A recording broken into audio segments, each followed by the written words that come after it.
I mentioned the rotating assignments that you get. Mm-hmm. One of them that was available was going to a lab that RCA had in New York City. Mm-hmm. They called it their Industry Service Lab. And RCA had a lot of patents in television. Mm-hmm. And in fact, it would be very hard for somebody back in those days to make a television, to manufacture a television without using RCA patents. Ah, wise business. So, one of the inducements that RCA used to encourage people to use their patents and to feel good about it was that they had what they called an industry service lab. And so a guy making a TV, he's got a new model that he wants to put on the assembly line. He's having troubles. It's not working the way he wants. They could get our help in troubleshooting it free of charge. Wow. And there were a lot of excellent people at the lab. Mm-hmm. So it was really a worthwhile service for them, Mm-hmm. especially for the ones who were just getting into the game, who didn't have much experience with it. Mm-hmm.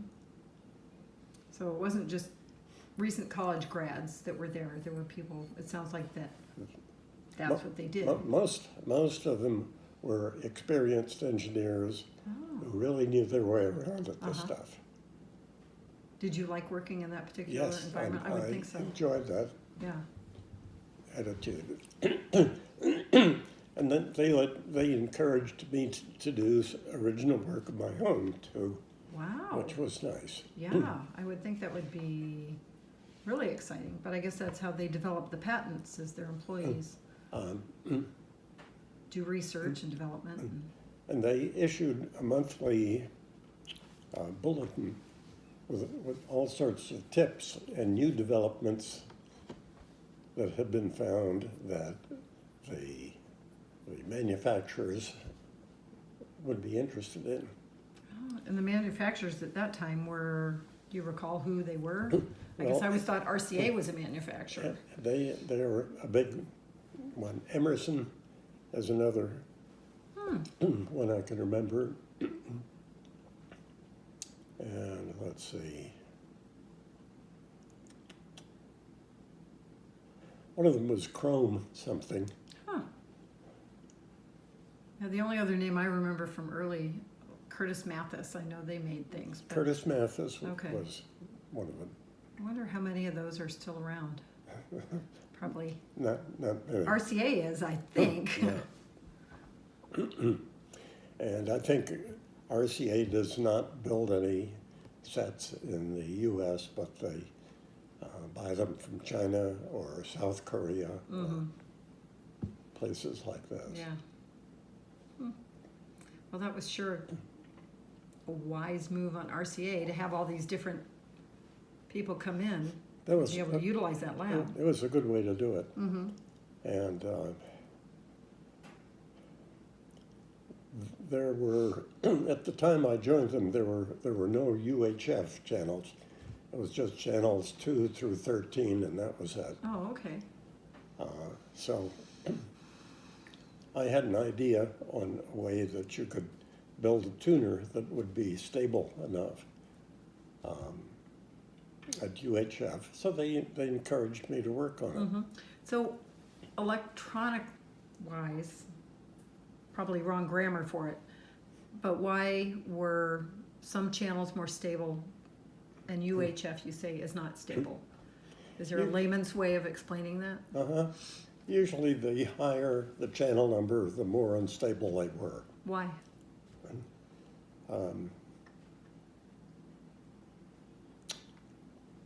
I'll explain it this way. One of the things that affects the frequency of a piece of equipment is what they call the capacitance. Okay. As you get two things near each other, and there's a little electric field between them. And they measure how strong that is by describing it as capacitance. Okay. So the larger the capacitance, the larger the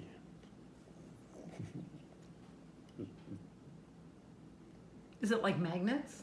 How magnets repel, and is it similar to that? Depending on how you put the magnets, they either come together or repel each other? in a way, but they don't repel each other. Oh, okay. Actually, they attract each other. Oh, If you make one Always. plus and the other minus, the more this is plus compared to this one, they get pulled toward each other. oh, okay, okay. So you had an idea of how to do what to the UHF? How to arrange it so that the TV set could tune to the UHF channels, Wow. and it would jump from one channel to the next one. It wasn't a practical enough scheme to make it one that made sense for the manufacturers, but there when they start looking at something new, much of the time there is no way that they can tell which ones are going to really be winners and which ones aren't. So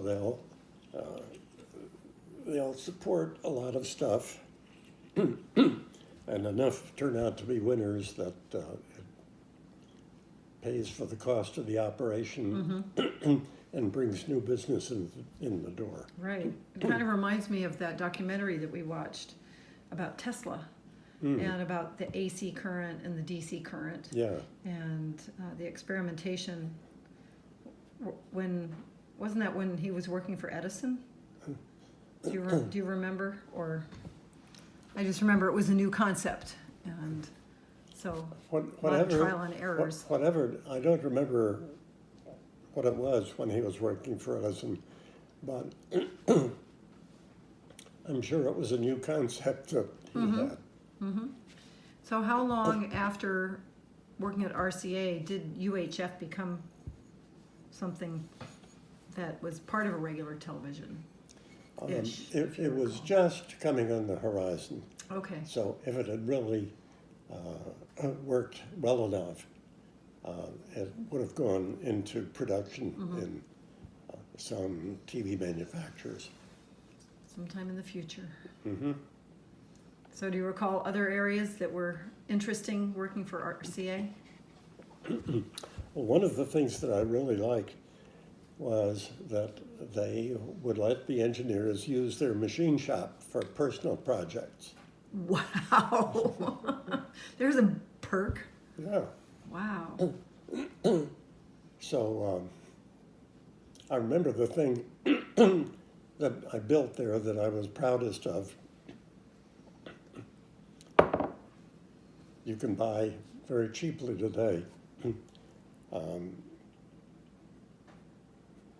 Basically, it's a microphone that you can hear what's going on in the room where the baby is, and you can play it through any radio. Wow. So So I'm guessing maybe some of your children may have that. I guess that's like the early baby monitor that they use that today. was yeah. There were no baby monitors available. Oh my goodness. But this was a baby monitor. What made you think to try that? Was it because you had kids, or just it wasn't? No, we had kids, and that would be helpful, and it would be fun to do, so I did it. Right, right. Wow. So how many of us were on the baby monitor? Was it just while you were in New York, or did you that go down to Florida with us as well? It may have gone to Florida. Okay. Okay. Well, I guess I'm the only one that was born in Florida anyway. The other ones were all up north. I don't remember what became of it. Yeah, it's funny how, as time goes on, the things we just don't always remember, Yeah. especially something like that in a big move. So how long were you with RCA?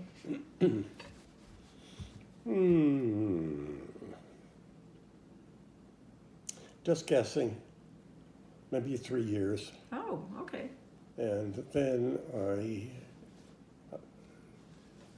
got a job that I really enjoyed.